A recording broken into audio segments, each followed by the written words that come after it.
All right, good afternoon, good evening, good morning, depending on where you are located. I am Chief McCauley, and I will be your host for today. But I have a team of outstanding sailors who are going to share their experiences and give expectations in regards to the Sailor of the Quarter and Sailor of the Year program. With me today, I do have HM1 Moore. I have Chief Jarrell. I have Chief Maddox. I have Chief A and Senior Chief A. And then we have a team of solid sailors who are here to ask questions and pick our brains or share their experiences as well.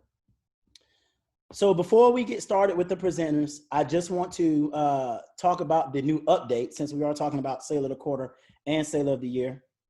If you can see the main screen, there has been an update as of October 16, 2020 to the OpNav instruction 1700.10P, which is the Sailor of the Year program. All right, this is fresh off the press, just came out, and it talks about the modifications to the Sailor of the Year. I'm not going to go into details right now because you can yourself, but there are some key points that you should be aware of. For one, it went up. The numbers went up from 4 to 18 total, which gives more opportunities for the Sailor of the Years to be advanced to CPO.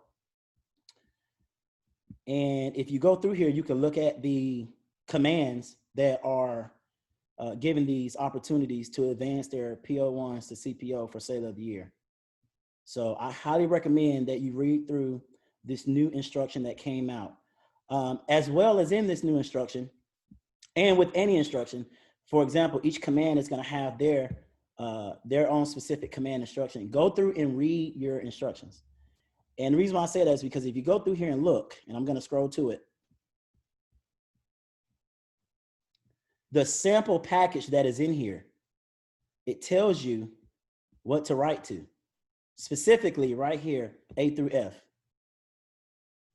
And one thing that you can notice is, and this is going to be another Zoom session later, the sample package, I don't know why that blue came on the screen right there. The sample package actually mirrors the convening order, the CPO convening order. If you look at what they're looking for in the CPO convening order, this sample package mirrors that. So scope and impact of leadership, institutional and technical expertise, special qualifications, collateral duties, history assignments, so forth and so on. So use the sample package, review it. It's right there for you. There is no secret. Everything is in here, but I challenge you to look at your command instruction, all right, and see how your command is tailored. All right, so with that being said, I am now getting ready to turn over the microphone to HM1 Moore, who has an awesome Sailor of the Quarter, Sailor of the Year program up at Walter Reed, and he is going to share with us his knowledge and his experience. And I just want to go ahead and say thank you again, HM1 Moore, for logging in today to give back to the community. So without further ado, HM1 Moore. All right, thanks, Chief. Appreciate it. So hey, again, just to echo, good afternoon, good evening, good morning, everybody. Don't know where you're at, but thank you for tuning in with us. So I'm HM1 Moore. I'm out of NMR DC, Bethesda, work on radiology over there, and I am the current fiscal year 19 Sailor of the Year for that command. You know, I'm about to be replaced by one of those great HM2s over there, but currently right now I still am the Sailor of the Year. So with that comes kind of passing forward the knowledge of what's been given to me. So I do host a Sailor of the Quarter, Sailor of the Year preparatory program. So if you have any questions about that, there is a video that we have posted on the group chat that's under the SOQ or SOY tab that goes more in depth about what actually happens on the board, how you should act, how you should march, how you should answer questions, everything else. But what my big goals today are to kind of go over the processes, something I call the 5 Ps, and then answer a couple of questions that I've been asked around the command that might be a frequently asked question or something you guys have. During that time, if you have any questions, feel free to put them in the chat box and I'll get to them, okay? So really the video that's on the SOQ or SOY tab is really just an outline That's really all it is. It's more in depth when we actually start to talk about it. But we're going to go over the finer details today. And one of the most common things that people don't realize is when the grading process actually begins for SOQ boards and SOY boards. And the grading process isn't necessarily the moment you sit down in the chair, or it's not even when you do your 3 knocks and you hear the word enter. You got to remember that MA that comes out is a part of your board. You're going to see them as one of the 5 or whatever, however many board members you have, or even possibly the chair, depending upon how the command does it. So they're going to give you a couple of instructions. So whether it's telling you, hey, knock this many times, you're going to come in, you're going to be covered, you're going to be uncovered, you're going to salute, you're not going to be salute, or you're not going to salute, or you're going to say as ordered, as directed. So it's very imperative that you actually listen to the directions that they're giving you, because that does have a factor in the grading sheet when it comes to the comfortability or comfortable with the board or military bearing, or however the board wants to discuss it. But the moment that MA gives you your initial brief outside of the door, that's when the grading actually begins. So don't be afraid to actually listen to them and ask again. There's no such thing as a stupid question. When it comes to them, they will either tell you, yes, do that, no, don't do that, or yes, say this, or no, don't say that at all. So after you've already entered in the board, you've done your Sailor's Creed, you've killed it because you practiced months and months and months for this, everything's good to go. They sit you down in a chair. We're going to talk about the 5 Ps. And I have my notes written down, so if you see me looking down, that's why. The 5 Ps I go over are posture, positioning, personality, phrasing, and your performance. So the very first one we're going to go over is your posture. So as now you can kind of see me sitting down a little bit, slouching my shoulders a little bit forward, and that doesn't really give me the confidence to actually speak clearly. It doesn't even make it look like to the board that I want to be there. Especially if I'm sitting back like this, I look like I just got showed, or I just came because my department told me to come. So what you want to do is make sure that you're seated at the edge of the chair. And there's a reason for this. The reason why you want to be seated at the edge of the chair is because what I've always noticed is that when you start to lean back and get relaxed, you can kind of catch yourself like, okay, let me square myself away. But if I'm pushed all the way up against the back of the chair and I lean back, it might not, it just doesn't feel right. Like sitting like this, it just really, really, really doesn't feel right. Another thing that we want to go over when we're talking about your posture is your hand positioning. So whether you're nervous, because you don't like public speaking or whatever it may be, when you're sitting down in a position of attention, you do want your hands to be on your knees. But if you do have a cover, here's a little trick that I'm sure a lot of people around here might have talked about or whatever, but I have my dress white cover that we all have to wear for these boards now at the command level. So what you can do, a lot of people like to twiddle their fingers and they might not even notice it. But if you hide them like this and you hold your cover like this, you can barely even tell if I'm twiddling my fingers. So it's just a nice little tidbit that has been taught to me and I've used, and it really, really, really paid off in this most recent board. The last little bit when it comes down to posture is I want your chest to be up. I want your shoulders to be back. Show off all those ribbons in your uniform that you've spent your career getting or prepping for months and months and months getting that uniform right. You spent all night getting that neckerchief ready. Like, show it off. Be very confident. But what it does is it also elevates your chin. So now we're going to get into the positioning aspect of this. And the reason why I say it elevates your chin, you need it when you're scanning the board. The board isn't meant to be this intimidating thing where you go in and they expect you to know everything and it's this, it's the most nervous thing or nervous part of your day. Really, it's just a conversation that's influenced by military bearing. That's all it really is. And when you're doing a conversation, or if you've been an instructor, what you like to do is you like to scan the room and make sure everybody is feeling involved. Now, even if you're that first person or the last person, the reason why scanning is so important is, number one, you're addressing everybody on the board, which is very, very important, just out of respect. But the other thing is, the last thing those board members want to do is sit on that side of the table and feel like they're there for no reason, because you're just having a one-on-one conversation with the person who asked you the question. So when it gets into scanning and everything, it's common courtesy, but it's also kind of giving back to the board that's giving to you. So moving on in positioning, this is it's a big tip that I didn't really realize until I made HM2 and going up for Sailor of the Year. When you're seated at the position of attention, it's very comfortable to put your feet about shoulder width apart. And that's perfectly fine and it's all good. But the issue is when you go and you sit down in a position of attention, you have to stand up to exit that board. when you stand up, your feet aren't automatically together. Now, it might seem like a very, very minute detail, but when you stand up, you're either moving your right to your left foot or your left to your right foot. In the military, we know we need everything comes off of the left foot. So if it's that little thing that separates you from being the SOQ or being runner up, you kind of want to pay attention to that. So you kind of eliminate a 50% chance of you messing that up, which I think are pretty good odds if you just stand up and already have your heels together. Next thing we're going to talk about is the personality. Now, everybody's different. Everybody comes from different backgrounds. So, this is why I emphasize on the conversation with that's influenced by military bearing. It's not a bad thing to show your personality to the board. If the board addresses you when they're introducing themselves and says, hey, good morning, I'm so-and-so, don't be afraid to say, hey, good morning back to them, or good afternoon, or anything of that nature. It's just common courtesy. You're giving the greeting of the day back to them, kind of showing them the same respect that they're showing you. So, and it also talks about being comfortable with the board as well. And don't be worried.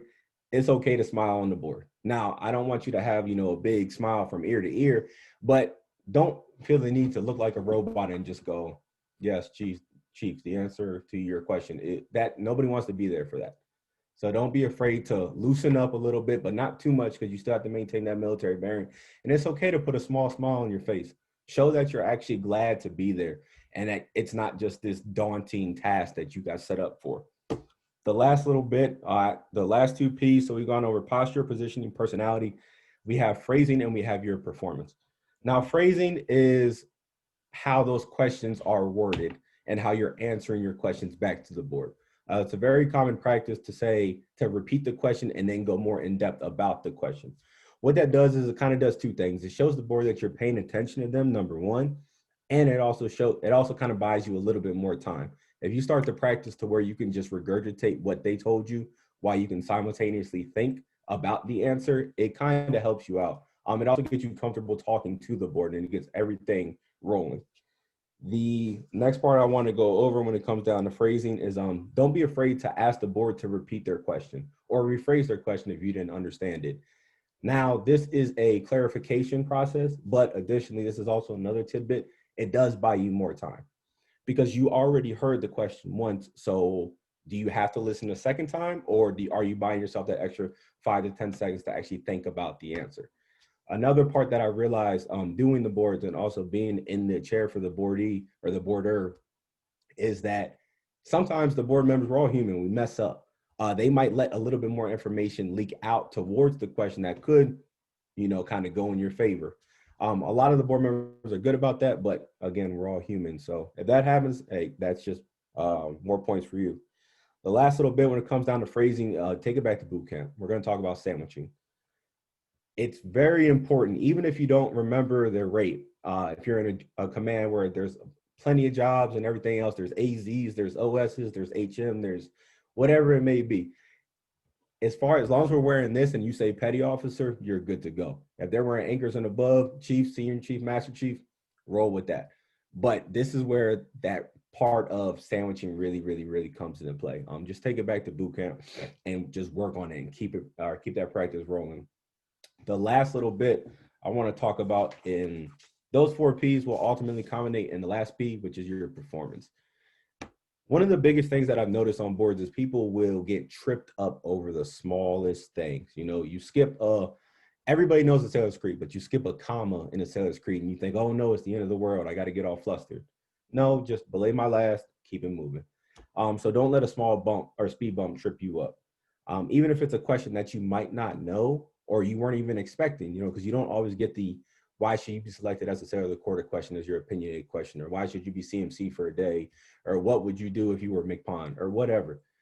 What you can always do is just take a deep breath in, relax, and then just kind of hold your military bearing and say, okay, you can ask them to repeat the question again, or just take a quick second, relax, and then just process it. The last thing you want to do is show that the board caught you off guard. When you walk in there and you sit down and everything, you want them to know that this is your board. They're there to help you get to where you want to be, but this is your board. This is about the member in that chair. And I want to talk about the last little 2 bits of this is the performance aspect of If you come in covered, you want to exit covered. So you want to basically exit how you came in. Now, I'm not saying you got to knock on the way out or anything else like that, but it's just the small little details that separate the board. And the last little bit, shout out to HM2 Mangrum, who also helped me put this program together. She gave me this question.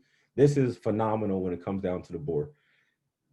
Leave an impact with the board. Make sure your board is memorable. So when they're deliberating after the fact, they can go, okay, well, they might have scored, 138 versus 142, but they did X, Y, and Z. They were comfortable with the board. A little background, the last SOQ board that I won, I actually ended up asking the board a question. It was about how have you overcome adversity in your career, and can you give me a brief insight on it? And that just shows that I'm comfortable enough to have this conversation with these senior ranking members. You can't get penalized for that. The most they're going to say is, oh, that's weird. I've never got that before. But they're there to help you. So they're going to give you some mentorship and provide some celerization on that. So don't be afraid of that at all. So that's my 5 Ps right there. So don't be afraid to write it down. You want to focus on your posture, your positioning, your personality, your phrasing, and your performance. Now, not going to take too much of the Chiefs' time. I know you guys got a lot of good information to put out, but just some frequently asked questions I get around the command. I'm going to go over about 4 or 5 of them. Why is it important to follow basic commands, or why is it important to follow the MA's instructions? You might practice for a board and they might say, hey, you're going to do 3 steps in this way. You're going to make a left face. You're going to do 7 steps. You're going to be in front of the chair, whatever. You might get all this stuff, and then it might come in. I'm sure you guys have seen the Army video when they had the chair sitting sideways and everything. Yes, exercise common sense. Do not injure yourself. However, to an extent, you need to follow the directions that's given to you. And it really, really, really shows who's actually paying attention. The next part about it is possible answers for a question that you don't know. Those board members have been, and I'm sure they can attest to this, but those board members have been sitting there for about an hour, 2 hours, 3 hours, whatever, asking you all the same question. The last thing they want to hear is the same answer back. Oh, Chief, I do not know the information at this time, but I will get back to you. Okay, so I'm going to put a pause to that right there, because 9 times out of 10, you're so ready to get out of this board. You're going to be so ready to get out of this board that you're not even going to remember the answers or the question that they asked you. Now, if you do and you answer it on the back end, hey, good on you. That's very impressive. But if not, don't say you're going to get back to them, because you all are at the same command. They're going to see you and they're going to remember that, like, hey, shipmate, what happened? I thought you were going to get back to me. And now you got to sit up there and go, Chief, and then it's just a bad day. So my personal advice for this is tell the board members, have about 3 questions of you don't know, or 3 responses to the I don't know answer. You can say, Chief, I don't know the information at this time, but I will educate myself and my peers. Chief, I don't know the information at this time, but I will go look it up on NPC to educate myself and further my Navy career, something to that effect. Or the last little bit that really, really does, it's been really beneficial to me, is tell them where you can find the answer. Even if it's, hey, if it's a PRT instruction, or if it's something about the PFA or anything like that, and you say it's under OpNav instruction 6110.1 Juliet, hey, great. Okay, that means at least you know where the information can be found, and you're showing that competency of what they view as a sailor of the quarter, and probably the rank above that. Same thing, and if you don't know the instruction, don't worry about it. But if it's a history question, hey, look it up under naval history. Last thing I want to hit on is I was asked, how do you study for these? How do you study for the SOQ boards? Commands do have a packet. I know Walter Reed, we have a packet with our chain of command and everything else like that. There's about 5 big topics that they always go over that you can kind of rely on, that there'll be an opinionated question. They'll ask about chain of command. They'll ask about uniform regulation. They'll ask about policies, maybe if they've been updated or not. And then they'll ask about current events. Now, there's a whole bunch going on with that. I know it's a very broad topic, but remember this portion. You are not expected to know everything going into that board. They want to see how you react to the answers that you're not going to get. If you get a question that says, hey, what was the color of John Paul Jones socks on this day in naval history? They're not going to know that. And if they do, it's because they looked it up 5 minutes prior to you entering that room. So don't have a lot of don't put a lot of pressure on yourself when it comes to that. So it's not a bad thing to admit that you're wrong or that you don't know the information, but just don't expect yourself to know everything. So really, I think that is it. I'll just leave you with this. Make your board as personable as possible. Make sure it's genuine, because a lot of people can see when you're disingenuous. You're just saying something that's regurgitated over and over and over again. And then honestly, just have fun with it. If you're at Walter Reed or you're at a big command and you made it to the command level, we have 12 directorates in Walter Reed. You're top 12 in your pay grade at the command level. So take pride in that. Okay. So that's really it. I just want to thank the Chiefs for their time.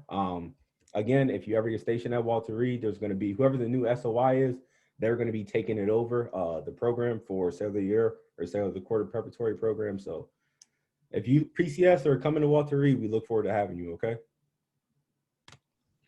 Thanks, Chief. Wow. Wow. Let me say, you just made my little anchor heart smile. All right. I think I can, and I'm sure every other chief and senior chief on here, when they speak, they're gonna echo. You know, you really have done an amazing job, and that presentation that you just gave right there, man, it's almost like a mic drop for me. It was beautiful, and it was genuine, and it was very inspirational, and it was real. So we are going to come back to your presentation with questions later. We're going to move forward with some of the chiefs and senior chiefs. But yes, that was awesome, H1. Thank you so much for that. All right, let's move forward with let's start with Chief Maddox. Chief Maddox, we're going to hear from you next.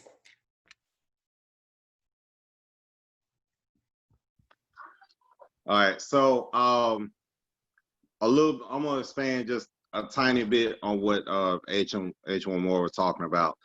As for me, something big for me is eye contact, looking at the person in the eye and holding that conversation, not looking at the wall, not looking down on the ground, not looking at their uniform. Look at them in the eye and talk. I think that's big. I think that's major, and it displays confidence. Another C of my confidence.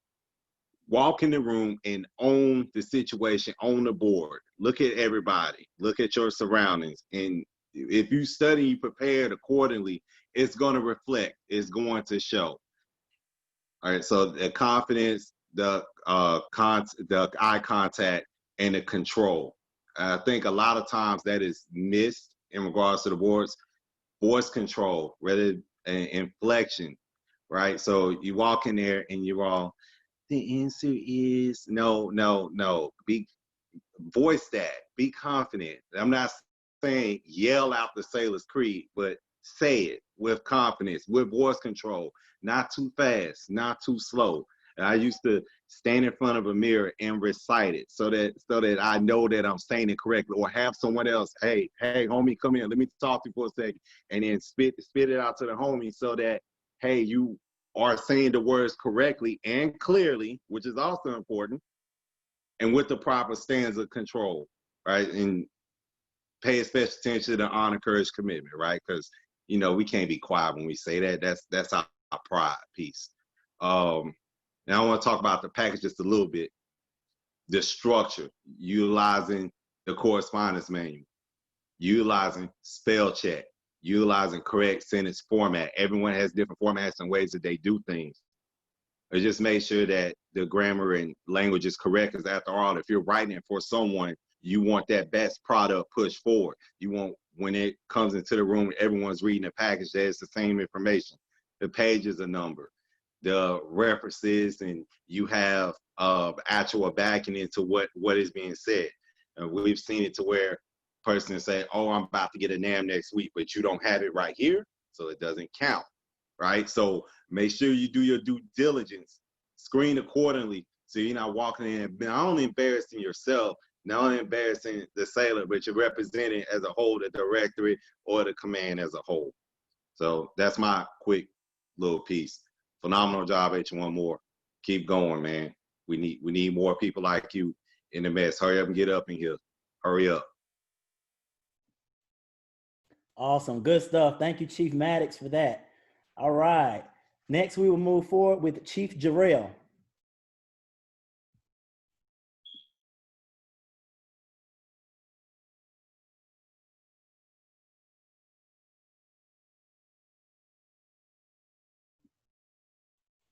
I'm not sure if I came off mute or not. Oh, okay, I'm sorry. Okay, there we go. Oh, I was saying a great job again to H1 Moore. I just wanted to let him know that John Paul Jones did not wear socks. He wore pantaloons. And so they were probably white. That is the answer to your question. But I'll get back to you once I find out the true answer for you. But no, good job on your presentation. As a member here at Walter Reed as well, I've had the honor to sit some boards for some sailors that he has went through his program, and you can definitely tell which ones have really taken to the information that he's put out and have really taken the time to invest in themselves to be ready for their boards. I just want to add a couple things that we all know that when you come into the boards, you're going to be nervous.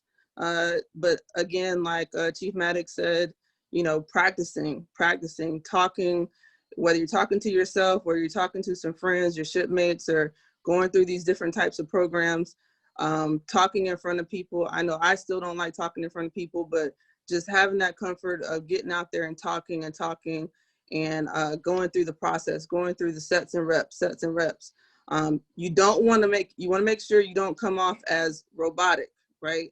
Because we've all seen those people who are coached too well, where, you know, you're like, yes, chief.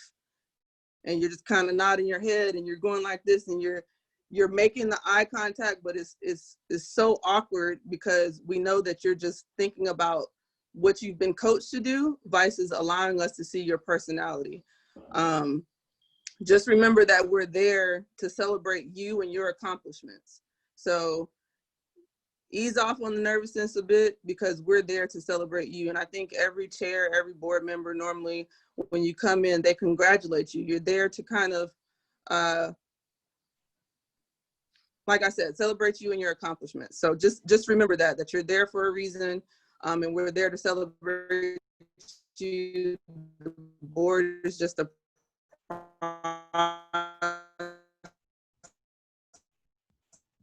process. As leaders, if you're a leader in this room, so when we receive doesn't follow the proper formatting, it can be distracting.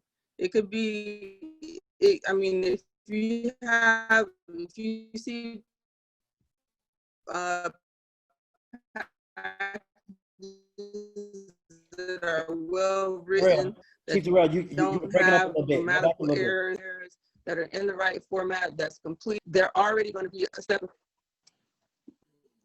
Can you hear me? Yeah, we can hear you now. I think your internet was kind of going in and out. I think you're good now. Okay.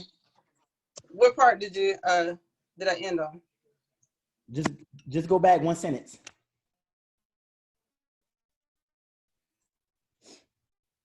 Uh-oh, I think you froze. You can definitely tell when my screen, I'm still at work, so. Hello? Okay, we hear you now. Okay, so you can definitely tell when the leadership has put the time into the packages versus the ones that haven't. So as a leader, make sure you're setting your sailor up for the best outcome possible, because that is the meat of the presentation that they're going to get. The board is just a small piece. What's in the package is what's going to get them through to the finish line. So make sure that you're taking the time and you're actually putting some effort into their packages, because the last thing you want to do is you have a great sailor who you know should be at the front line of the board, but because you as a leader did not take the time to accurately represent who your sailor is, that your sailor may come in and not have the best opportunity to win. So that's just my 2 cents. I hear for questions if anyone has any. Awesome. Thank you so much, Chief Jarrell. We're gonna work on Walter Reed's internet up there. All right, let's move forward with Chief A.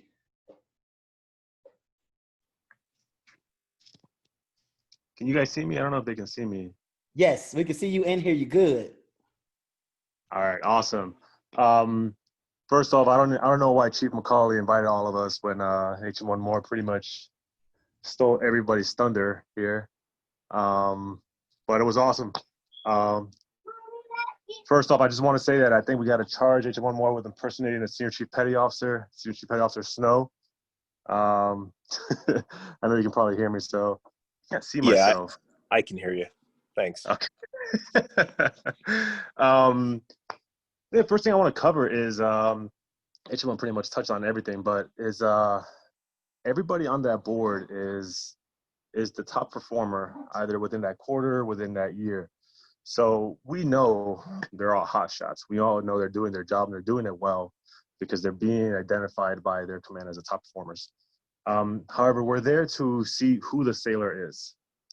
So HM1 touched on not being robotic, and I think that's probably my biggest pet peeve in the board is seeing the blue jacket sailor is being the one that comes in there and recites the blue jacket manual to me, front page to the back. I don't want to hear that we are the best chief petty officers mess in the Navy. I don't want to hear that we have the best first class petty officers invested in the Navy. I want to hear what they have to, what they have to give back to the command, how their sailors have helped them get to where they're at, and how they've done that thus far. The sailor identified is, if it's a first class, it's a potential chief petty officer in the near future. If it's a second class, it's a petty officer is already being identified as a top performer in their pay grade and is ready to be a first class petty officer, and so on. So we want to see who the sailor is, and we want to see how they're already performing above the pay grade as seen in their evals. Every top second class petty officer in the eval has performing at the level of first class petty officer.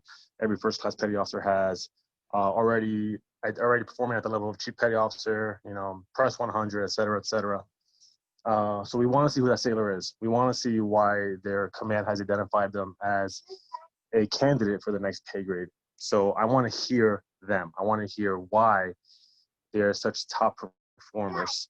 So I haven't been on a single board. I haven't been on a single board where one or two questions has been the identifying factor as to why they're the winner. So H1 did touch on that. It's okay to miss one or two questions. It's not a big deal.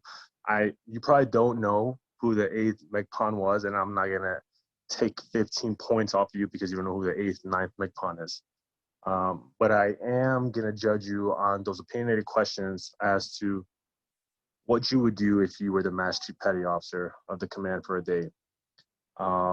What you would do to improve the first class petty officer mess. Stuff like that, because that tells me that you have already thought about that and you're thinking forward, and you're above your pay grade. We want to see who the sailor is. The scanning and everything, that's cool. Yeah, definitely. I want to see if you're comfortable speaking with us, if you're comfortable being in the same room, because that does tell me that you're prepared. We're thinking about the sailor who's going to represent our command at the next level, especially now with the Navy identifying 18 potential chief petty officers in the near future. We want to be able to send forward our best product. So again, if you're telling me that you're the blue jacket sailor front and back, I personally, I don't want that. I want the sailor who's already performing. I want the sailor who's already taking care of their sailors. I want a sailor who's already giving back to the command, genuinely giving back to the command, and not always the always hitting every bullet type of sailor, but doing it genuinely because they care. That's the type of sailors that truly do best in the boards that I have been. And not every sailor that wins strictly off their package scores 142 and the second place scores 138. That was not always a sailor that wins, because there is a subjective portion to that board, and I'm sure you guys all know that already. But it's the board, it's the chairman, and the chiefs on the board identify a sailor being very confident, genuine, you know, sometimes they are the winners. Sometimes we feel as they are the best representation of the command. So be confident when you go in there. You know, I will ask you, you feel like you deserve to be there. I will ask you if you want to be there because HM1 did touch up on posture. That's important.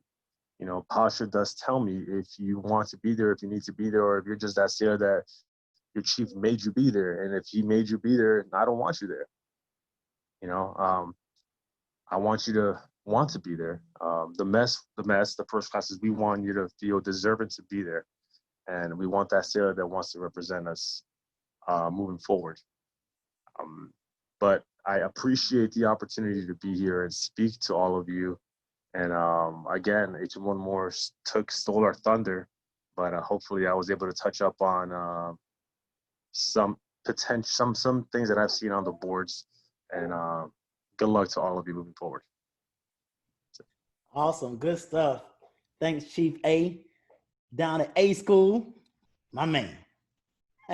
Actually, no, you transferred now, didn't you?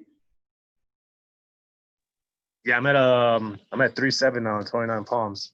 That's why you're trying to get me there. My man. All right, awesome.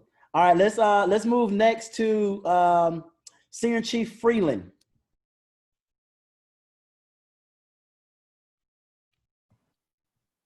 All right. I think am I on here? Yep, we can hear you. I keep seeing your face. So I think my video's on too. So the biggest thing with me is with SOQ, SOY, it starts with the package. A lot of people touch on the board, which is a great thing, but you have to build a package and not after the fact. So it's quarterly. So if you're in the first quarter and you're October, November, December, and you're waiting until December to build your package, that's a no-go. Like, you should be starting, as I like to do, is I like to breed my SOQs and SOYs. I start from the beginning.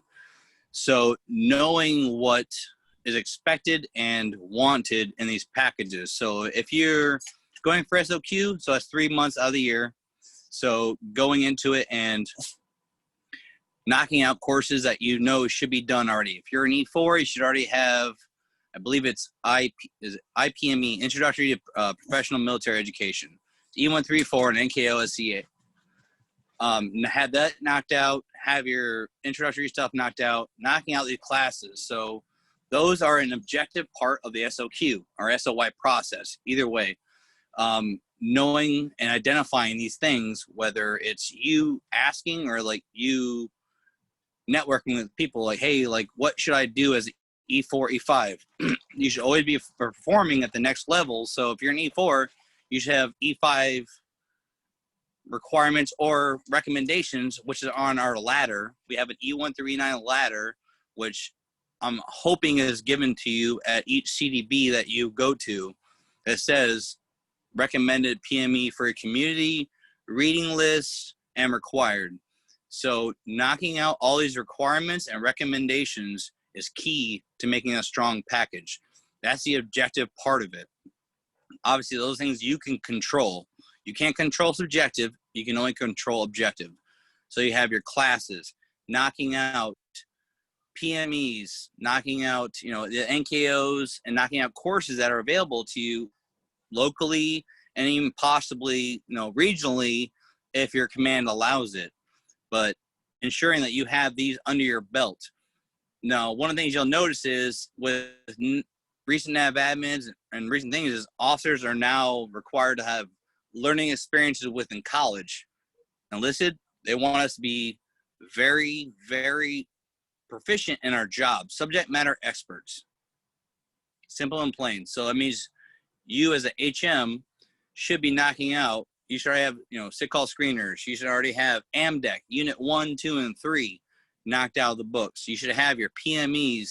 You should have whatever the local, like if you're at Jacksonville Hospital, like MTFs, whatever BSO 18s are at, like what are they requiring? So you should have those knocked out. Going forward is a lot of times too is in your senior enlisted positions, is you'll see convening orders asking for joint stuff. So you should be looking forward to, like, what I always recommend is MarineNet. If you are Marines, is doing the corporal's course, sergeant's course, Lance Corporal Seminar, advanced course, knocking these out, because in the future, ours will hopefully count towards college credits, but the Marines, they actually count towards college credits. I turned mine in. I think I got like 6 credits for every course I was going through with Marines. So knocking out these packages, and that's the objective part. And then going into the different entities of the sailors' packages, leadership, SIMEO, these kind of things, is having your junior sailors work in different departments. You might have a junior sailor who works in M's.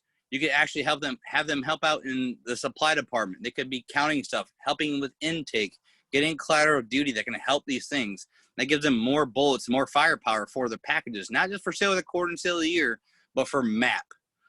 So every package you write, in my mind, should be a SOQ/SOY, but like also in tune with a MAP package. So they're doing it through the year, and you're setting for success as they go.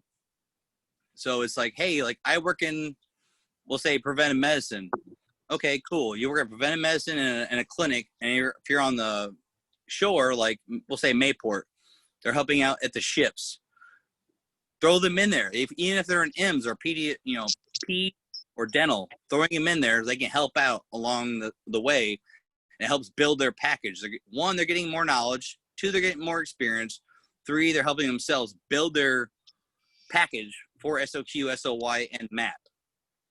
So building it all into this, because the package is the biggest thing.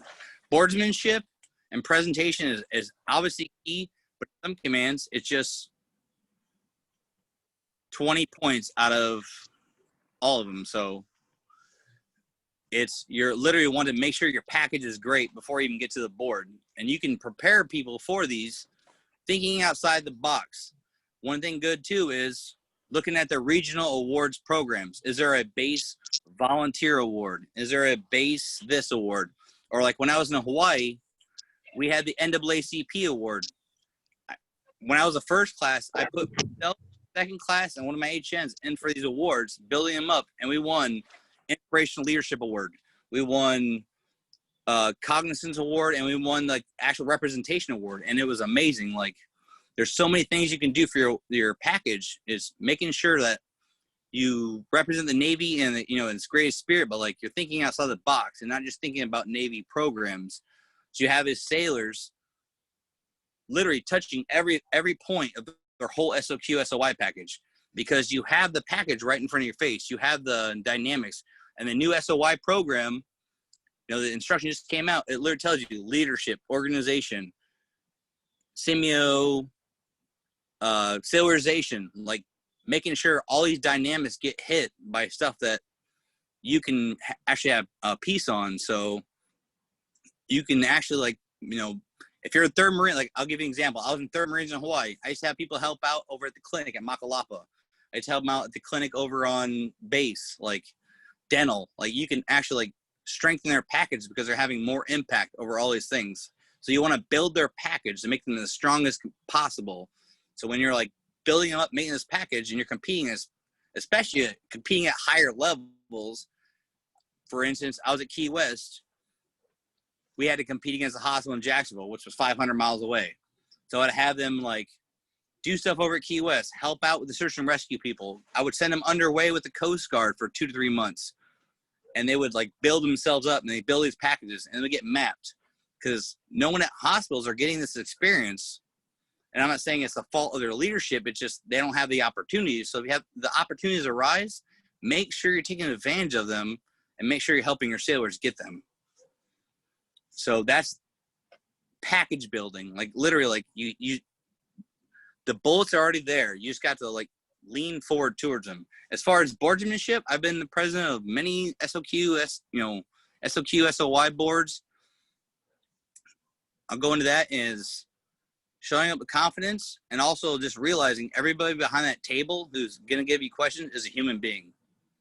We all put our pants on, right or wrong, depending on who you ask, but like we're all humans. So at least affording us the answer that you're giving is truthful. Don't bull crap people. I'm trying to like keep it PC. don't tell people like the wrong answer. If you don't know it, you don't know it. We don't know what we don't know. Just tell them, hey, I don't know. I'll get back to you. And in some commands, like you see each other today, they're gonna expect it, but like just say, I don't know. But like make sure your packages are built first, because boardsmanship is a very good thing, but it's the smallest part of every freaking package. So make sure your package is built. And if you don't know how to build your package, reach out and network. That's one of the biggest things in the Navy I love, is that I can talk to people, even when I was a second class or third class or first class, I could talk to people against different commands, and it would give me information, guidance, and stuff I could actually like learn and like use to my advantage. And it helped so much, like help skyrocket my career. And I'm wanting people to like understand, like, that's what we need to do. Don't be contained to your current command. Reach out, expand your horizons. Like, that's what we need to do. And that's pretty much what I have. All right, awesome. Thank you, Senior Chief Freeland, for that, especially for going into details with the packages. That is very important, and everyone that has sat behind the board knows how important those packages are. We're gonna go ahead and move forward. I was gonna try to get Senior Chief Snow to speak, but I know he has to get ready to run and take another call. I don't know if you have maybe a few seconds if you want to say anything, Senior Chief Snow.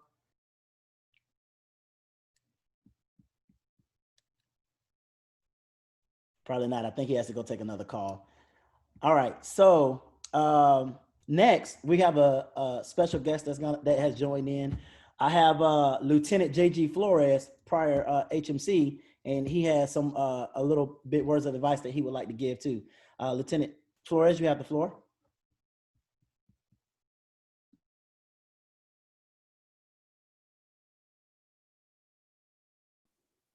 Chief, can you hear me? See me?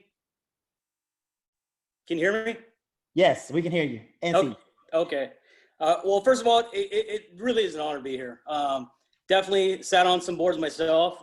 2018, I was at the Marine Force Pacific, so the year, whatnot. And these are just a couple things that I learned along the way. The first thing is the score sheet. I don't know if you guys, I'm sure none of this is going to be the first time you heard any of this. I mean, you all see it and whatnot, but your guideline is a score sheet and whatnot. And like Senior talked about in the past there, that's going to be your guideline to formulate your quarter or whatnot.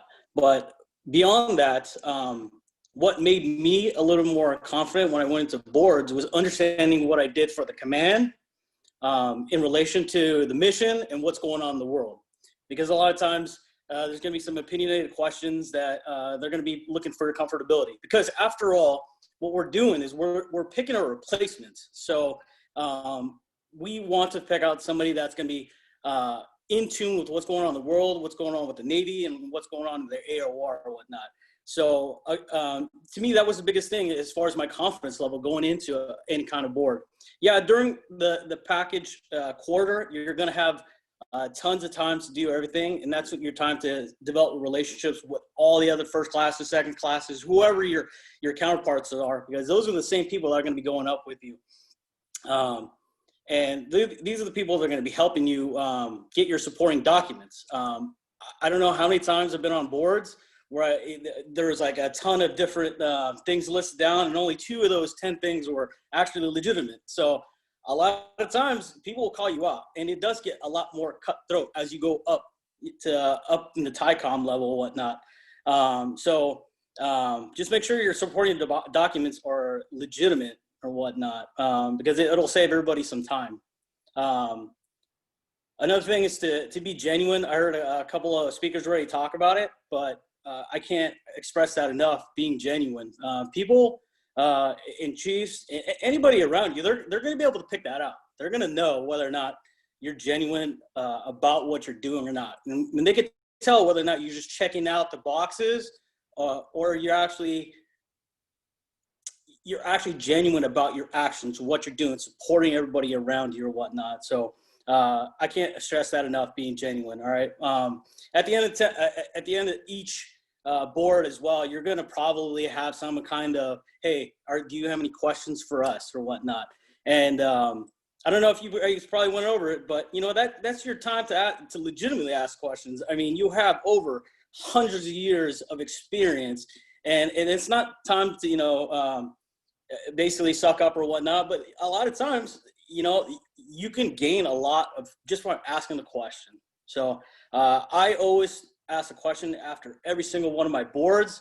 A lot of times, the board would actually appreciate that, and acknowledge that, and I would get true feedback because again.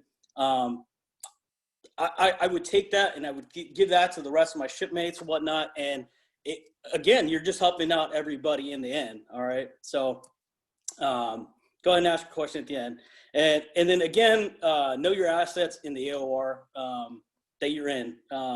As you start going up in the levels of sale of the year boards and whatnot, you're going to start to see different chiefs from different parts of the region or different TICOMs, especially when you get to like the Atlant fleet or the PAC fleet. So they're going to kind of expect that you know who they are, who that the force master chief is for this, for subs, IDC, or not IDC, but air, but all the different options of the TICOMs.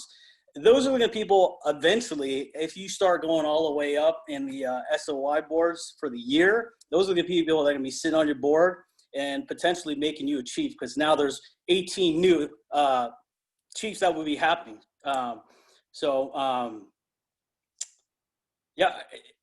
that's all I really have as far as SOYs right now. But I'm always open up for any kind of questions, or if you had any concerns or whatnot, or if you just want to hear my experience or whatnot, I'm always free. And again, I really appreciate just being here in this room, because I was there myself. I was a quiet kid growing up, and the Navy got that out of me. And going through this SOY program, it was amazing. So reach out anytime you need it. Chief, again, thanks for putting this all together. Awesome. Thank you, sir. Thank you for joining in. Now, before we get to questions, before I open it up to questions, there is a couple of things. So I've been taking notes of what everybody is saying, and there are some things that I would like to add myself. So I am one of the chairs here at, well, we were Navy Recruiting District Atlanta. Now we're NTAG Atlanta. Don't ask me what that stands for. Some recruiting term. But some things that I would like to speak on myself as well to add is going back to the package. And I think seeing Chief Freeland hit this too. So this is for the, I would say the E4 to E6. Know when the packages are due. Know when they're due. They're every quarter. So know when they're due.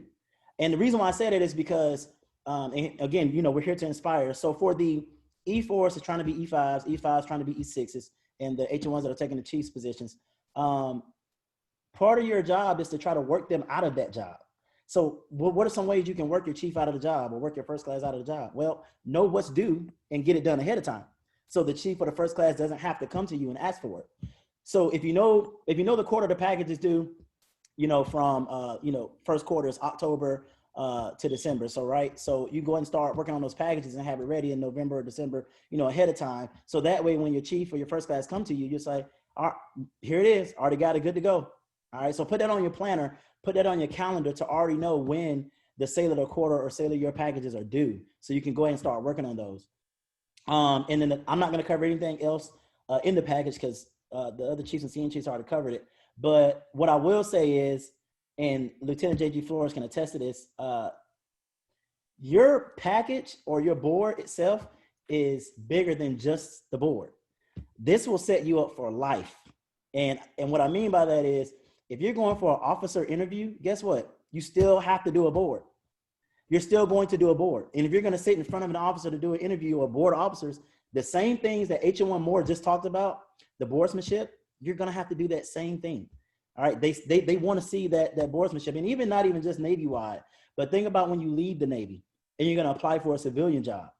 You're still going to have to sit down and do an interview.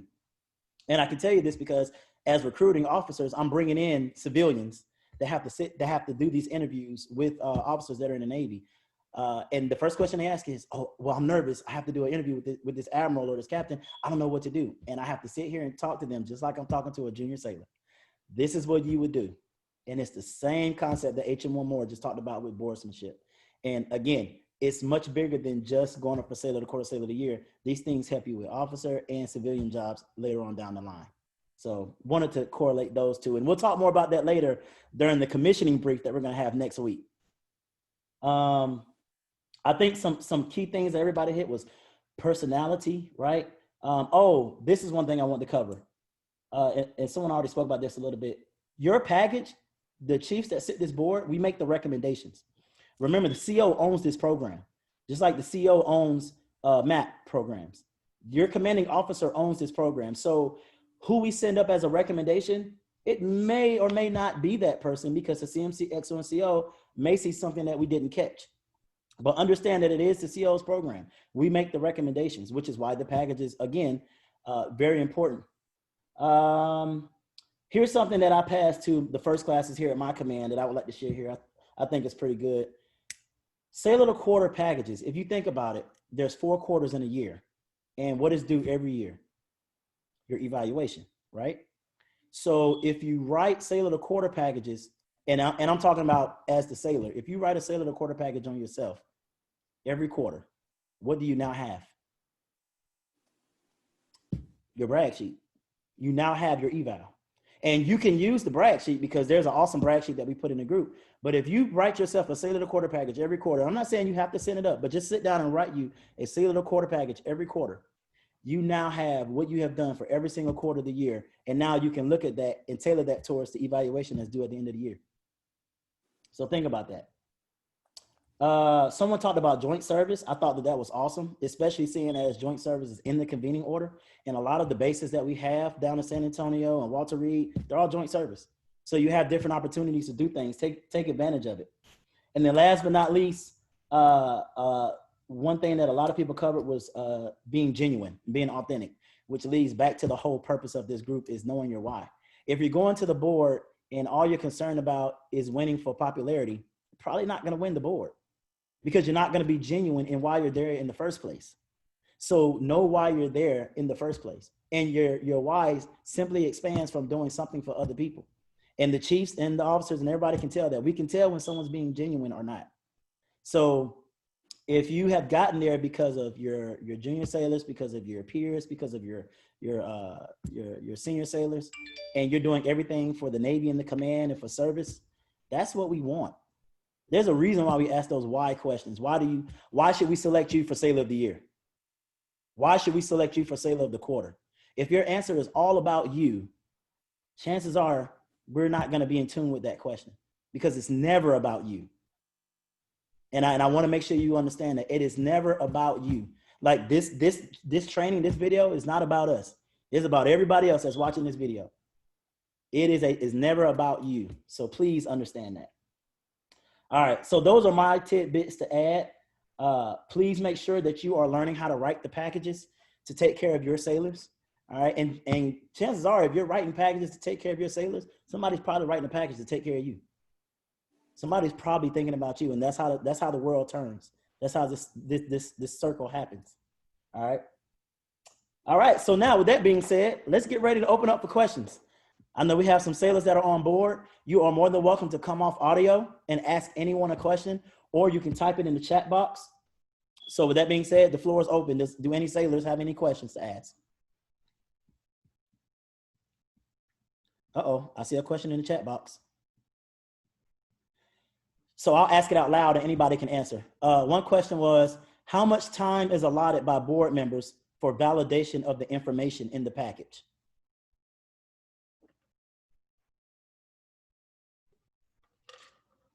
If anybody wants to take that. I'll say again, how much time is allotted by board members for validation of the information in the package? That's for anybody. Yeah, can you elaborate on that question? Take it unless you got. I can take it, or unless you got it. You got it?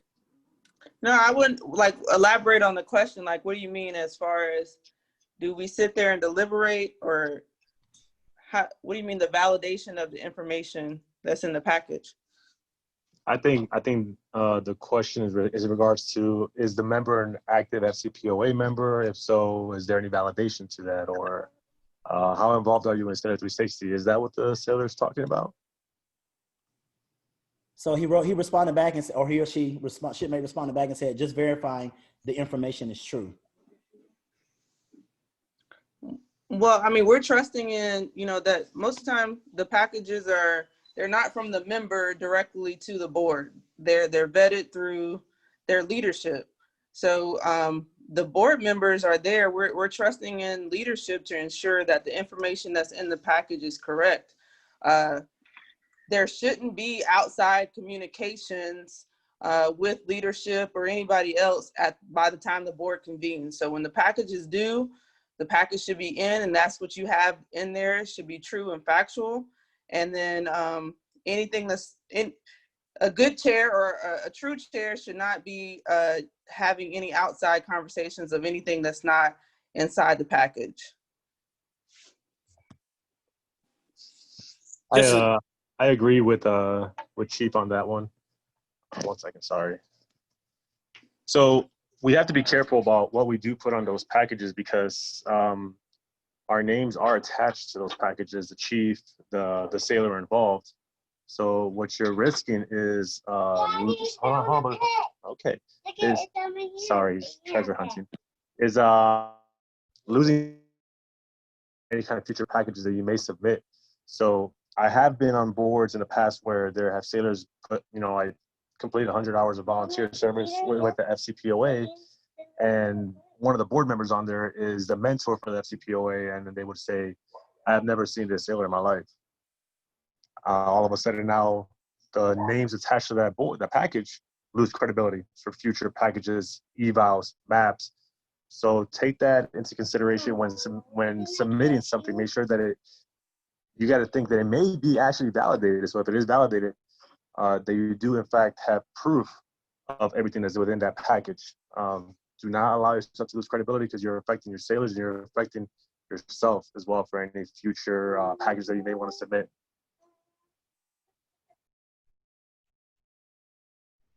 And I will dive into. I'll concur. The supporting documents part of the package is very important. That's why whenever we submit the package, we always ask for supporting documents. And if you don't send supporting documents to the board, you leave the chair and the board, the authority to basically say, we can't take this information because there's no supporting documents. And ultimately what that leader has done for that sailor is they didn't do them any justice by not putting those supporting documents in that package. So if you say you volunteered, send your volunteer certification up with it, or send an eval or something that shows that you did it. If you say you completed college courses, then print off your transcripts or something that shows that you completed that course. Always vouch for yourself. That's my addition to that. But we don't, and as far as time goes, that depends too. Sometimes the boards are, it depends on your command. Sometimes you can send the board members have more time than others depending on what's going on at your command. But when we're sitting at that board and deliberating, if there's nobody on that board that sits that program that you may be talking about to vouch that sailor has or hasn't done, then it's up to that chair and that board to make the decision on whether that information is valid or not, especially if there's no supporting documents. So that's why I have to say, always send supporting documents, please. Yeah. So my take on it, because my name was mentioned, so I'm just going to throw it in there, is how much time is allotted by board members for validation of the information in the package. So all the information in the package should already be validated. It should already be done. Everything should be done. Like, that's why the package was submitted. There's no augments. There's no, like, sending in stuff like, hey, can I freaking call a friend or whatever? So everything is in a package. If it's there and it's validated, it's good. No one on the board, like, if it's unvalidated, like it's a thing that we're like, hey, like, what's going on with this? And they're like, oh, like, I don't know. Then it didn't happen. Like, your package should already be solid and already submitted. And then as far as people doing a bunch of courses day prior to the board, if it's in the package and certified, like, fine, like, that's good. Like, even though, like, they should have done it prior to, not just for notification of, hey, like I'm gonna possibly the sailor quarter. That tells me that you were unprepared as a leader to prepare your sailor to prepare their package. So that should have already been done. Like, I understand operational limitations, but like if you're doing like 10 courses like right before the board's convening, that means you weren't prepared and they aren't your sailor of the quarter because you're hand feeding them stuff to do right before the board. So like, yeah, it's very it's very subjective because they don't like, they should have already done these courses, but like if you're literally waiting for the day before the board, they've already done it. If you're just literally telling them that, hey, do all these NKOs, and they do them like 7 courses, they stay up all night, because I know some sailors, I've heard about it, seen it, where they do all these courses like the day before the board. You just literally like took away their sleep times and their activity times and their personal time just for them to finish classes. If it's done on time, yeah, it's good. But like that also speaks to me as you wait till the last freaking second.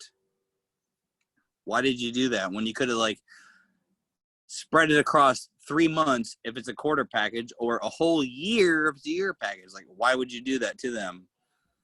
And especially for like the married personnel, like you just took away their family time, all that stuff. Like, it's not black and white. Like, you can read into it, like it happens, like, but you should not like make them do these things like at the last second.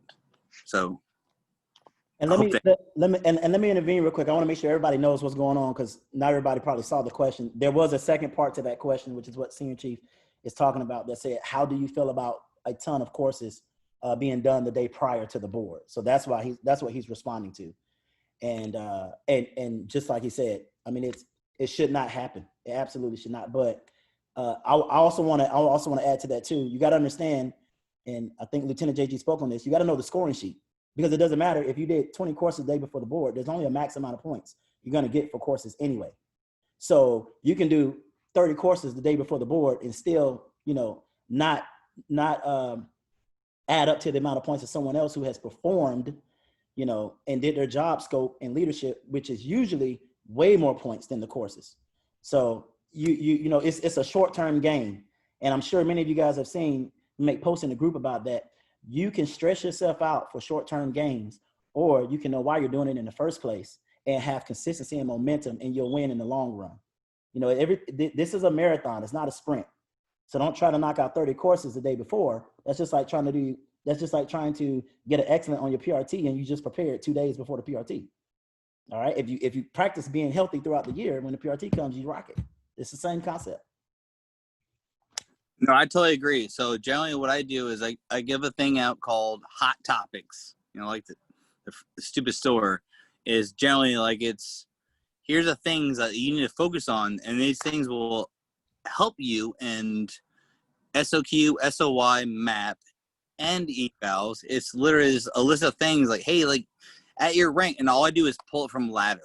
I pull it from ladder, and then I pull for the senior listed, I won't say senior listed, but like any rank, I pull it from the convening orders, joint, fully most qualified. I pull stuff, and I'm like, here's a list of classes you should do. And if I see all these classes done at the last second,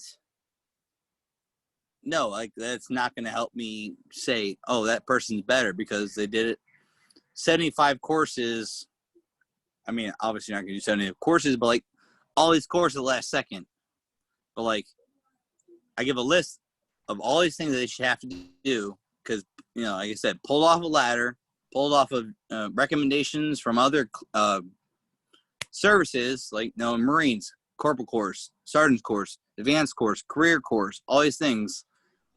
And that's what I do. And like, it shouldn't be last second, but these things should be spread out. Like you said, Chief Macaulay, like it should be like spread out, like not just do it right now, last second. But like, yeah.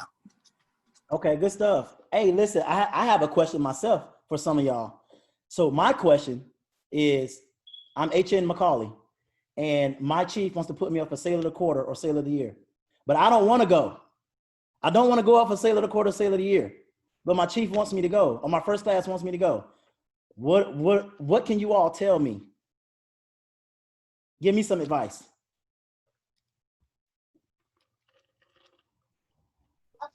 Senior Chief Ariabe wants to answer this one. Hello. Hello. Hi, Senior Chief. I think that is more common than we even realize. Sailors do not want to go up for Sailor of the Quarter or Sailor of the Year. And what I tell my sailors is this is 5 or 10 minutes of your life. Just go in there, get it over with. And a lot of times for sailors, especially the ones that don't want to go up, they're the ones that deserve the recognition the most. And it's a really good way to get them out of their shell. So they'll have their face out there in the command so that they can get, a lot of people have issues with speaking in front of people. A lot of sailors are just really quiet superstars, and the chief's mess or the wardroom may not realize how amazing some of these sailors are until they go up for stuff like this. And we read it in a package and it's like, I had no idea this guy did all this, or this girl. And it's a way to help sailors grow. And then in turn comes, well, even though they'll be, well, I'm not going to win. Well, now your name's out there, and now the command knows you, and you deserve to be known. So that's what I like to tell sailors, especially the ones that just hate it. I mean, I hated it. No one likes boards. You don't like being in front of people. It puts you on the spot. It's uncomfortable, but it's a few minutes of your life, and you represent your chief, your command, your people, and it's special. It means something. So be proud and get out there and represent. Awesome. Thank you so much, Senior Chief. You just motivated me to go up, Senior Chief. Hey, so there's a shipmate Bills that said he wanted to add to my question. Shipmate Bills, the floor is yours. Yes, appreciate it. First of all, I'm on leave, so forgive the appearance. So I'm H1 Bills. I'm the Deep Sea IDC over at LogSU. And just to add to the question, and also generally speaking about younger junior sailors going out for not just Sailor of the Year, Sailor of the Quarter, these other boards or getting recognized, but also just a lot of times when you're coming in or you're on your first enlistment or second enlistment, or you're kind of bottom of the rung, you're just trying to hit the grindstone and do what you need to do. So if you have these senior leaders come in, a good way is to explain what this one section of your life or this part of your career means, right? So a lot of people are like, well, I'm not even going to be a corpsman, or I'm not trying to make chief, and they're sitting there as an E3 or E5, and you're saying, well, if you have that option, or maybe they want to go for a nursing program or a PA program, or however it is, or they say, hey, I just want to have fun and do my hours at work and then get off and have some play. You can direct them by the stuff that you guys mentioned, by not crushing all of your requirements right before these boards, but also just as Senior Chief spoke, that the few minutes of your life, or that 1 hour of your life can mean a lot further along down the career. So I think if you pull them aside and you give them the bigger picture of what it means that they're doing now. So, and I'll speak from personal experience. Sometimes you have to save them from themselves. For me, you can't always be top performer all the time. I had stuff in my personal life. My wife has terminal illness, and sometimes all it takes is just like you showing up to work, and that's all you want to do, right? And so you have to have those people around you, leadership and peers, sometimes drag you along, because you might be a good sailor, but you might not be the best sailor at that time. And so it's their job to make sure to minimize that damage, because the big Navy as a whole, they don't care. Day two that you leave, they've already had your replacement, months before. So, it's up to us as leaders and peers to recognize the good that is in our sailors, and to put them up for those boards, to give that recognition, but also throughout the year, help them along. It's not you dragging somebody that's not motivated. It's just you recognizing the good that's in your sailors and making them recognize the good that's in themselves and the things that they need to do, even if they don't want to do it at that time. I hope that come across that makes sense. So you're not trying to drag an unmotivated sailor. You're just trying to get them to hit, their P's. You're trying to hit them to hit their marks, right, of the stuff that they are already capable of, that they already want to do. So that's what I have to say about that. Awesome. Good response. Love it. Good response. Any other sailors out there? Do you have questions? This is your time to ask questions. I don't see anything else in the chat box, so you can come off audio if you have a question.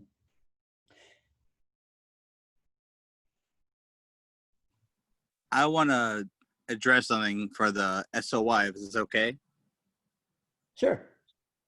So my biggest thing is so I got from feedback from a lot of my sailors was the new SOY instructions explicitly states more love for the SOY for the first classes, but nothing for seconds and thirds. And obviously E3 is going up for their new packages. What could we do to improve their likelihood of attaining this achievement? Well, I think this video is a start. Honestly, I think if they start by asking the questions and viewing things like this, because I don't think that you were here in the beginning, but H1 Moore, what he covered in the beginning. I mean, if I had known what H1 Moore talked about today, if I had known that as a E4 or E5, I definitely would have been better prepared for my Sailor of the Quarter boards. It took me, a lot of boards losing to finally understand and get a grasp. But I wish I had known what H1 Moore covered today. So I think that's one thing is ask for help. You have to ask. There's a lot of people out here that want to give help. But just like I posted with the conversation with Michael Jordan and Emmitt Smith, Emmitt Smith asked Michael Jordan, man, why didn't I get this information before? Michael Jordan said, you simply didn't ask. You have to ask. So that's my answer. No, I totally get it. I was just food for thought. I know the new instruction, I know from my point of view and some of the sailors on my command, it's the new instruction is mainly veered towards first classes going for the SOY. But I want to make sure those who are E3, E4, E5 going for their SOYs are not deterred to buy this instruction, understanding the Navy and us as leaders is still pushing for them.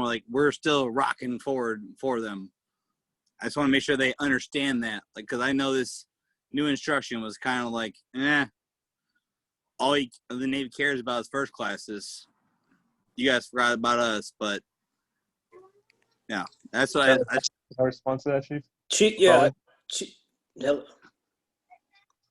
So, yes, I do see that the new nav admin does highly identify the benefits for a first class petty officer, but being a second class, third class, E3, E3, E1, being a candidate for a Sailor of the Year identifies you as a top performer in the command. So you're practically taking the objectivity portion of, let's say, the evals from the hands of the chiefs. Command is identified you as a top performer. It's hard to not argue the Sailor receiving an EP eval, especially if they win. The Blue Jacket of the Year is not going to get a P. The Blue Jacket of the Year is, I still hope they're not going to get an MP because you've been identified as a top sailor. So it's really about sustained superior performance. And you're practically helping the sailor with their end result being their eval at the end of the year.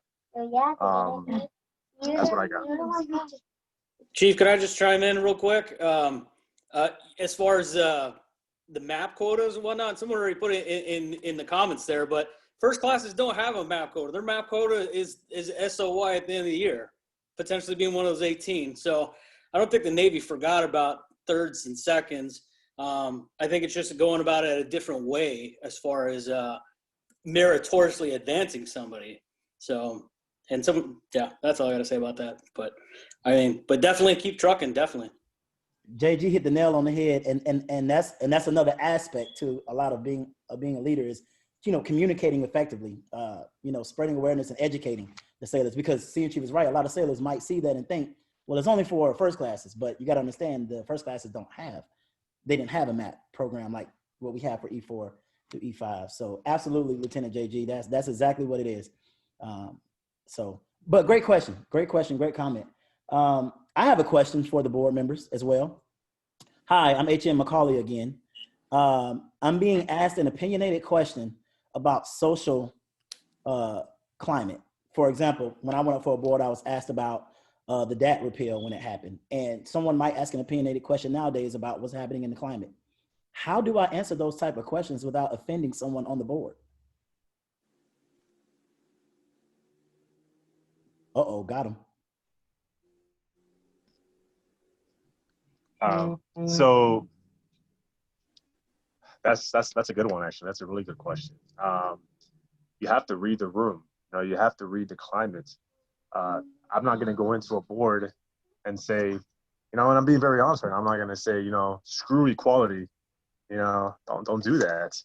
You kind of keep that stuff to yourself. I really hope you don't think that way. Thank you. I'm sorry.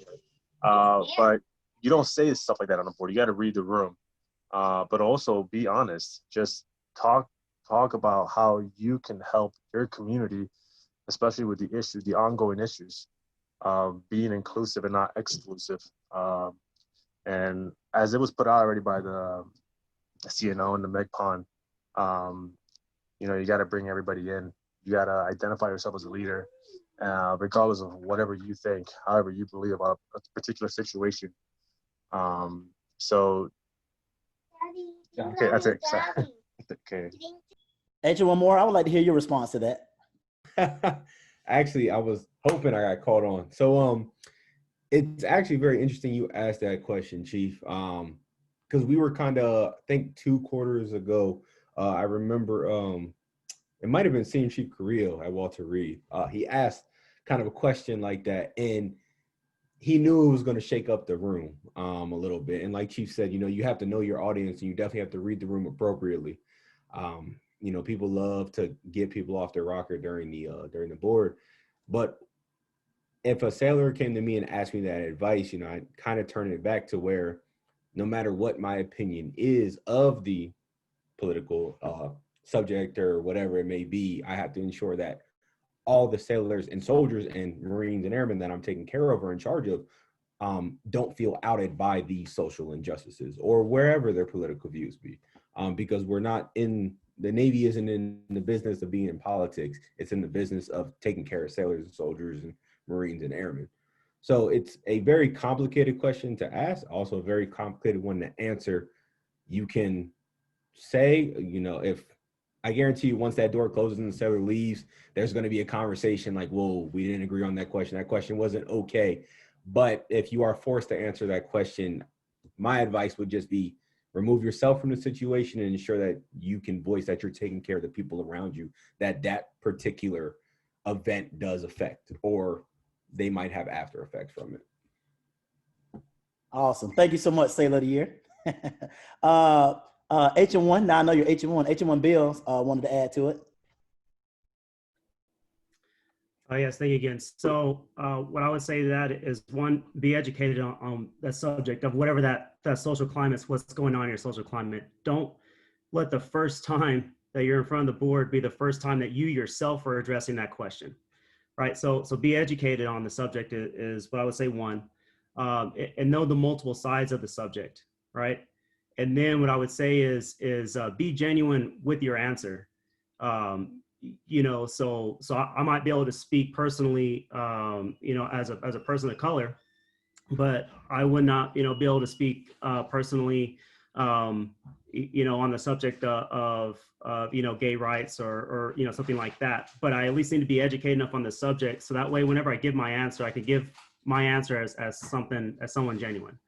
So that's what I would say is just be educated about it and understand, even if you've never experienced what's going on in that social climate, have some level of understanding and empathy towards the people that are going through that. So that way, whatever your answer is, it's true to you, if that makes sense. Absolutely. Absolutely love it. Absolutely love it. And then someone wrote in the chat section, link it to Navy Corps values. You can't argue with that, but still be personable. Okay. All right. So H.M. McCauley, I do have one more question for presenters, and I'm still waiting on sailors if you guys have questions, but I have one more question. I just had it in my mind.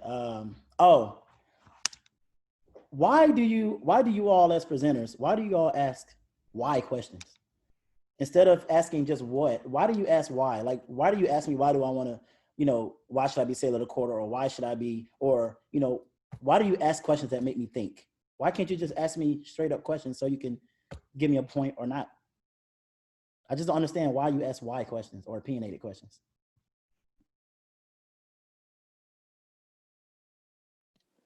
I guess no one else is going to take it up, so I'll take it up. So my biggest thing is on why is, like, I came from a horrible background, bad background, but, like, every time I want to talk to people, I'm like, why do you want to further yourself, and why do you want to further the Navy?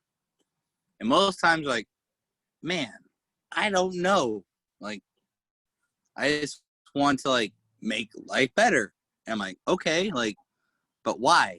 And, like, I want corpsmen to do these things. I want to make myself better. Like, I want to be able to, live the American dream, as they call it. Just chill at home and do all these things. So I'm like, all right, cool. Like, so you want to better your life. What about everybody else? And they're like, man, depending where they came from, they didn't really think about it. And it's a cultural thing, I think, and a background thing. Like, they're like, I just want everybody, like, just to be the best they can be. So, like, I think it depends on, like, a cultural thing. Like, why do you want to do these things? Like, why do you want to be better? Why do you want to expand on what you've already done in your life? And it's like, yeah, I think it's like a upbringing / like where they've been / what they're going to be in. Like, that's what I've seen so far. So I'll leave it at that. Like, it's the why is, I just want everybody to be the best it can be. I came from a crappy fucking, sorry, I didn't mean to cuss. Sorry. But, like, I came from nothing and it became something. And, like, now I just want to, like, make the best of everybody. Like, I just want to see, like, everybody exceed at what they want to do. So I get the same why. Like, why do you want to do this? Why do you want to do that? So I'm going to leave it at that and let somebody else go with it. So I think I'll chime in. Let's go with JG Flores, and then we'll go with Chief Jarrell. Okay, so Chief, so for me, eventually, everybody that's listening here, everybody in the Navy, they're eventually going to be the answer at some point. So they should have some kind of stance. Some people, you're not going to know everything, but you should at least exercise having to critically think and make a decision, because you eventually will be that person to turn to. And basically you can't turn around and say, hey, and ask somebody else. You can ask laterally to your left and right, your brothers and sisters, but everybody below you in your purview, they become your responsibility. And they're going to be the ones asking you these questions. So it would behoove people to basically start getting that concept down, because if you're not asking why, then it eventually is going to come up.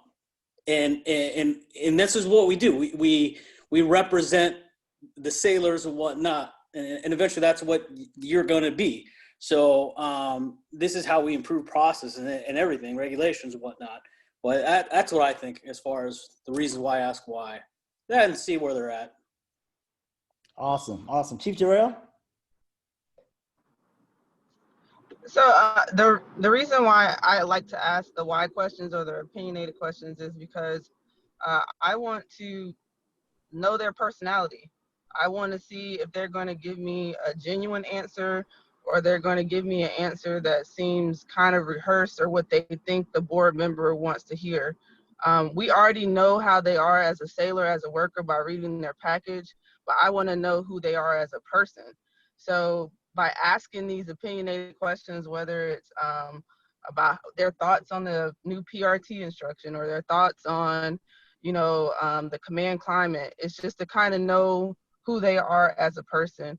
One of my favorite questions, I don't like to ask, why should you be selected as whoever, but I ask, what does it mean to you to be selected? What does it mean for you as a person to be selected? Just because you want to kind of see what kind of confidence they have. It may break down some barriers. They have to kind of think a little bit more. It's not about, I've done all these things. It's kind of like more of an interest. They have to have an intrinsic look inside themselves to say, hey, this is what it means for me to be on that wall or to have my name on that POW or whatever the case may be. And you may get to know a little bit more about that sailor, even if whether they're selected or not, but you know more about them as a person and you could probably have a better connection.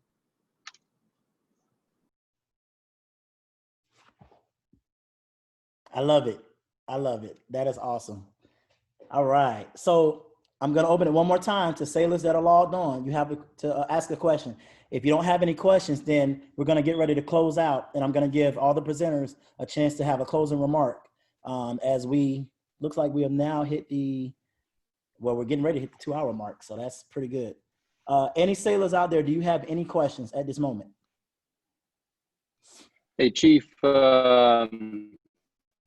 This is H1 West. Okay, hold on. Hi, how you doing? I'm Shimei, 1 second. all right. Your internet's going in and out. So start over. Okay. All right. Can you hear me now? Maybe. Okay, I guess you're just gonna have to try to ask the question, and we might have to try to decipher it. Or am I still cutting out?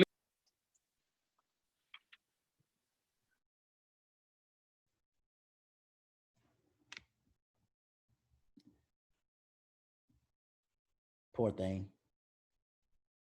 Got using that. Really, how he talks. That Samsung and Metro PCS. It'll get you every time. I'm just a jokester. Okay, I'm trying to unmute you because you're on mute right now. There you go. Yeah, no, I'm just gonna try to type it for you. I'm still at work, so I don't have good enough service here, but I'll type it out for you. Okay, you can type, but we can hear you good right now. So if you want to type in, can you? Oh, yeah. Okay, all right. Well, that's fine. So, some time ago, as a younger sailor, I went up for a board. I've been up for a few boards, and I always ask for that feedback after the fact from whomever was in there. Like, hey, how did I do? Right?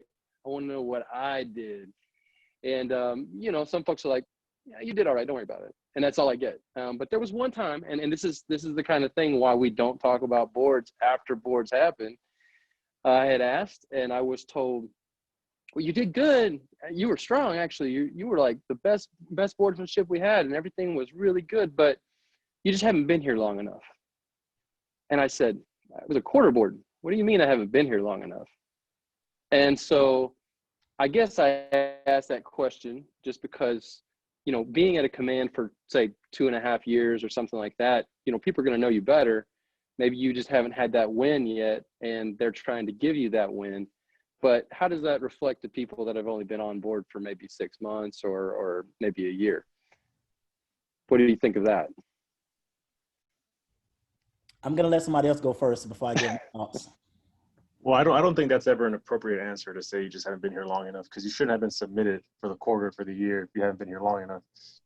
I mean, you haven't met the requirements, but I think this is for everybody here right now listening. If you should talk to your sailors and be honest about how they did. I just sat a sailor of the quarter board here for division, and I talked to the sailor. He had the best package. However, he didn't present himself best. for everybody else, he didn't seem confident. And I told him that. He didn't seem confident with the board. He didn't seem like he wanted to be there necessarily. So it's just being honest with your sailors and not telling them what they want to hear, but telling them what they need to hear. That's it. Anybody else want to add to that? Yeah, I'll add a piece of that. Yeah, obviously time and rate doesn't really play a factor, or time on board doesn't really play a factor with if you've been put up for SOQ, because every command has their specific policies for how long they're supposed to be on board. And if you made it to that level that far and you weren't qualified, there was something else going on. You did the right thing by asking for feedback. For them to tell you that, you know, you just haven't been here long enough, you haven't played the game long enough at this command. I echo Chief on this one. That's not sad at all. Only thing you can do with that type of stuff, or if it happens to you or your sailors again, is just bounce back and come back the next quarter like, hey, well, I'm back.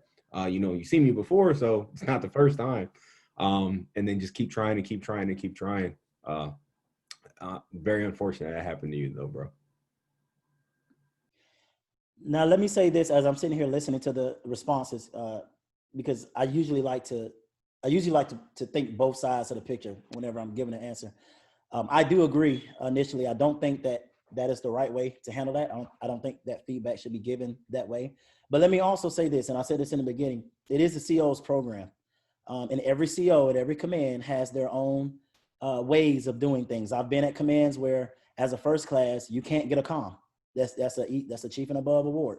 I've been at commands where as a first class, if you're not in the top EP performing whatnot, you can't go up for Sailor of the Year. And I've been at commands where it's different. So I want to make sure, because this video is recorded and it will be shared, I want to make sure that we understand that every command is different in how they operate. So how I'm used to it or how we do it here might be different than how they do it somewhere else. I do agree that the word should not be used as you just haven't been here long enough.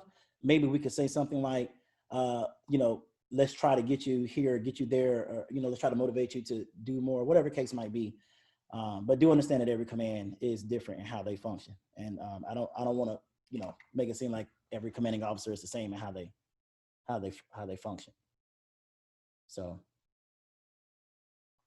but I definitely agree with Chief. I agree with Chief A. If that's the case, me as the chief, I should be in tune with my CMC, who's in tune with the triad, to understand how my command functions. And if I know that you're not going to even be considered because you haven't been here long enough, then that might be a decision that I make at my level to not even submit you for that cycle.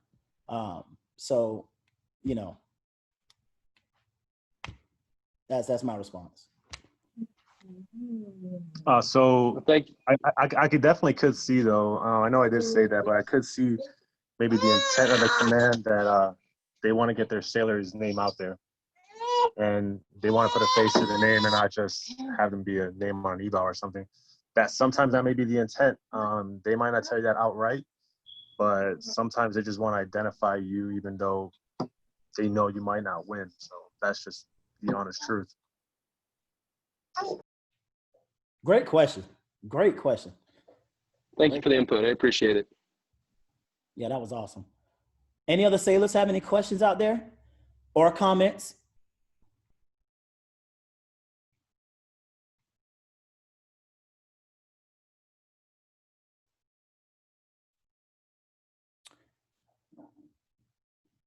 All right. Man, go ahead. I'm not a sailor to give a comment, but like, you know, a lot of times, like, you see a lot of these meme that show like, you have to like cupcakes, like get that sailor of the quarter map thing. I know your pages are definitely like a straight A, like going for it. Like mine's a meaning thing. Like, what are some of the things that you can work around to like get a positive note on these things? So, is your question is how can we make this more positive? I guess, is that your question? Definitely. Like, hey, like how can you make more positive things, like other than like, you know, obviously like people make memes about like, oh, like I sold 45 cupcakes and I always think like, what are the things we can combat on this and like work around? I got you. And I'm sure we all see that. We all see the disgruntled sailors. And let's be honest, there's always going to be disgruntled sailors. Me and H1 Mo was talking about this before everybody got on board. You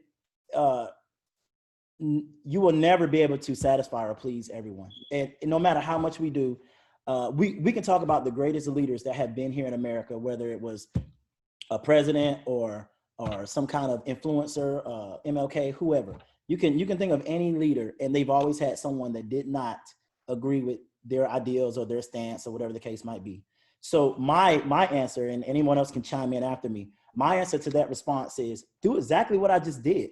I created a page where we're trying to promote positivity, inspiration, and motivation. And for the ones who want to give back and the ones who want to succeed and the ones who share your ideas and your values, they will come on board. Just like all of y'all came on board. Y'all are only here. I didn't force any of y'all to come here. All of y'all wrote me or wrote some comment and said, hey, I want to give back. There are people out there who want to do the right thing. And there are those who don't. And guess what? You just keep going. You keep spreading your positivity. And for everyone that has a meme or something negative to say about people who to me join committees to give back, such as MWR, such as FCPOA or SCPOA or CSAD, for people who go out there to give back to the community, I speak highly of them, as long as they're doing their primary duties first. But for the ones who just are disgruntled because people are doing their job and are doing other things, keep continuing to spread that positivity. Keep continuing to inspire them. And to me, it's just like a virus. Eventually, a virus has to host on to somebody to keep going. A negative virus has to host on to somebody to keep going. If you are surrounded by positive people and a positive virus, that negative virus is going to die off because they don't have anybody to host on to. They're either going to join you as a positive virus or they're going to die off. They're going to go somewhere else and try to host on to somebody else and feed that negativity to somebody else. So that's my response to that. Anybody else can chime in.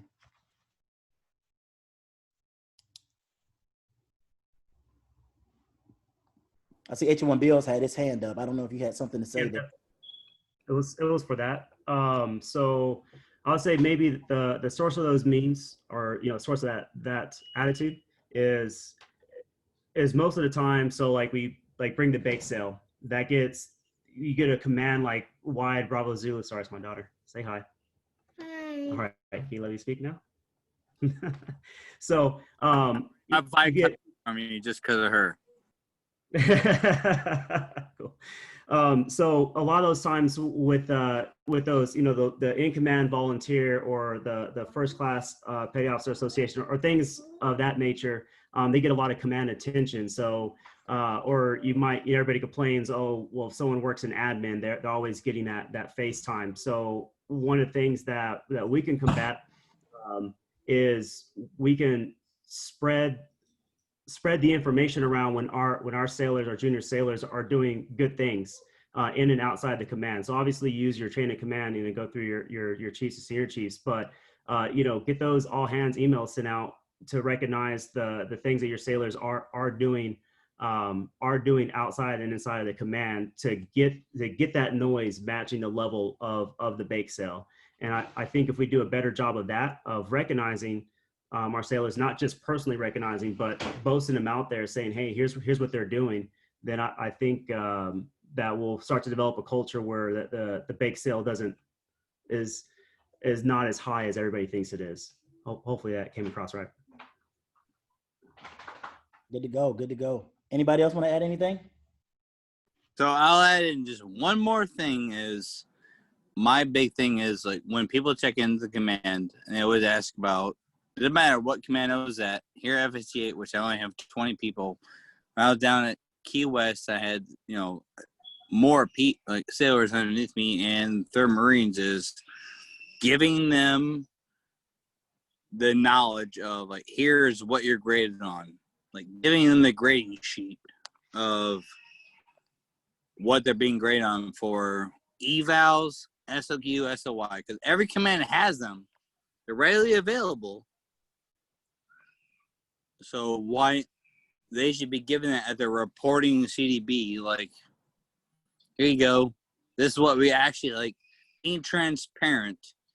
Here's what we're ranking you on.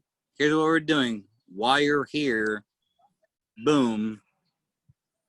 Like, that's the thing. Like, every command should do that instead of it being like a hidden factor. That's just me.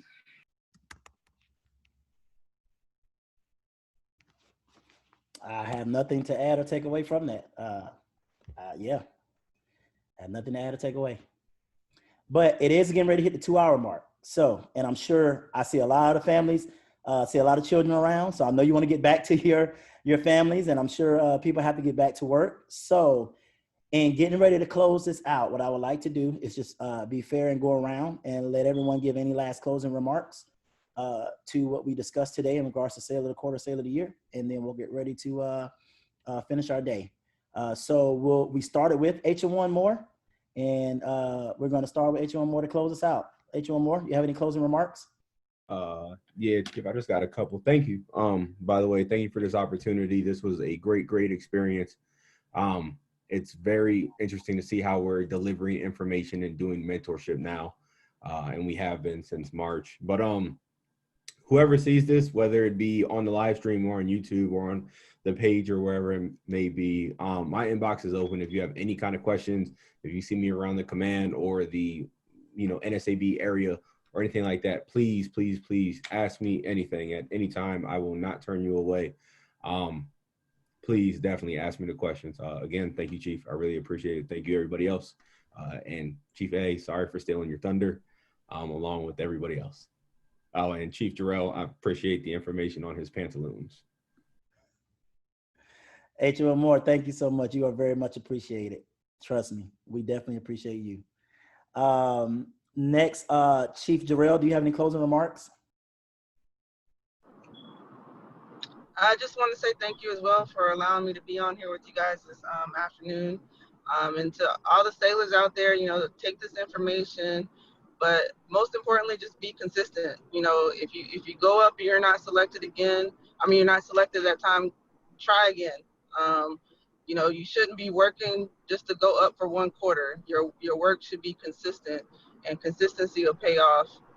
That's all. Absolutely. Love it. Absolutely. Chief A, you have any closing remarks for us today?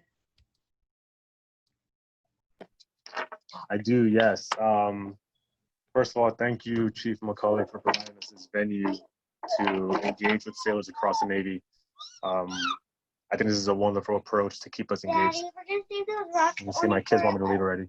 But just remember, as Chief did say, keep working towards that all year. Don't just work towards a quarter. Remember, we do promote on potential, so sustain superior performance. Sustain being all year, no matter what. And again, thank you for providing this venue, and that's it. That's all I got. Awesome. Thank you so much. And to the family. All right. And then Lieutenant J.G. Flores, do you have any closing remarks? Absolutely, Chief. I just, again, I just want to say, definitely truly humbled to be here. I'm excited to see, people start going up in the ranks. We have a bright future. Totally optimistic about that. But keep fighting, keep yourself relevant, and you'll get there, Eventually, things will align. So not everybody's going to be the SOY. Not everybody's going to be the SOQ. You keep fighting, because eventually your day will come. Absolutely. Love it. And we look forward to seeing you next week for the officer commissioning brief too, sir. And last but not least, Senior Chief Freeland, do you have any closing remarks? I would just say, remember, everything you do is not pertinent to just daily, but like SOQ, SOY, map. Everything you do, just keep track, because it's pertinent to everything. So just make sure you keep track. That's all you have to do, and I'll leave it at that because we've covered everything else. Awesome. Thank you so much. And I have nothing further to add. Everyone today covered every single thing that could possibly cover for Sailor of the Quarter, Sailor of the Year that I can think of. This video, again, is recorded, and it will be posted to the Corpsman Inspiration and Mentorship group. You are more than welcome to share comments for those that could not make it right now and ask questions. Everyone here that was a presenter I'm sure we'll monitor and we'll be able to answer any questions. And you are more than welcome to hit them up privately as well. Again, thank you all for being a part of today's live Zoom session. And coming up, we do have an officer commissioning Zoom, as well as we have BRS and TSP. And we have VA home loan coming and some more in the future. So stay tuned. Thank you all. Stay safe. Have a blessed weekend.